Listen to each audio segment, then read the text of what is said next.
بسم اللہ الرحمن الرحیم۔ اللہ تبارک و تعالیٰ کے ناموں میں ایک نام رزاق ہے۔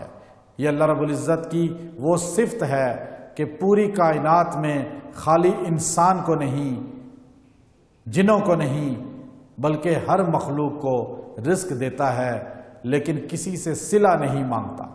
اللہ کی ذات ہر مخلوق کو رزق پہنچاتی ہے۔ شیر کو تازہ گوشت اللہ نے پہنچانا ہے، بکری کو گھاس اللہ نے پہنچانا ہے، اور اسی طرح پرندوں کے لیے، چیونٹیوں کے لیے، پانی کے تمام جانوروں کے لیے ہر مخلوق کو رزق اللہ پہنچاتا ہے۔ سیدنا سلیمان علیہ السلام نے ایک مرتبہ فرمایا، یا اللہ ہم تیری مخلوق کی دعوت کرنا چاہتا ہوں۔ اللہ نے فرمایا سمندری یا خشکی کی؟ تو آپ نے فرمایا سمندر سے آغاز کرتا ہوں۔ اللہ نے حکم دیا کہ اے سلیمان دعوت کا آغاز کرو۔ حضرت سلیمان نے 6 ماہ تک جنات اور تمام مخلوقات کو حکم دیا وہ ان کی خوراک کو جمع کریں۔ 6 ماہ تک خوراک جمع کرنے میں تمام مخلوقات مصروف رہی۔ حضرت سلیمان نے ہوا کو حکم دیا اس کو خراب ہونے سے بچانا، اور یوں 6 ماہ کے بعد حضرت سلیمان علیہ السلام نے سمندر کے پاس جا کر اعلان کیا، سمندر کے پاس جا کے اعلان کیا کہ دعوت کا آغاز ہے سلیمان بن داؤد کی طرف سے، سمندری مخلوقات آ جائیں اور طعام شروع کریں۔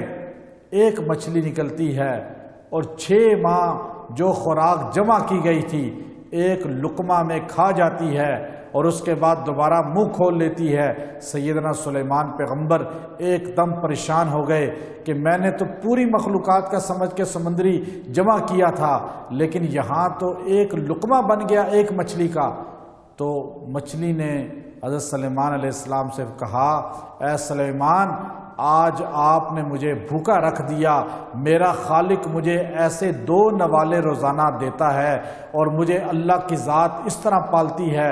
حضرت سلیمان علیہ السلام سجدہ میں چلے گئے اور اسی وقت جو ہے اللہ کے سامنے کہنے لگے، اے اللہ تو رزاق ہے، تو ہی رزق دیتا ہے، کوئی تیرے ساتھ اس میں ثانی نہیں، شریک نہیں۔ اللہ کی اتنی بڑی صفت ہے یہ کہ اللہ تبارک و تعالی ہر مخلوق کو رزق عطا کرتا ہے۔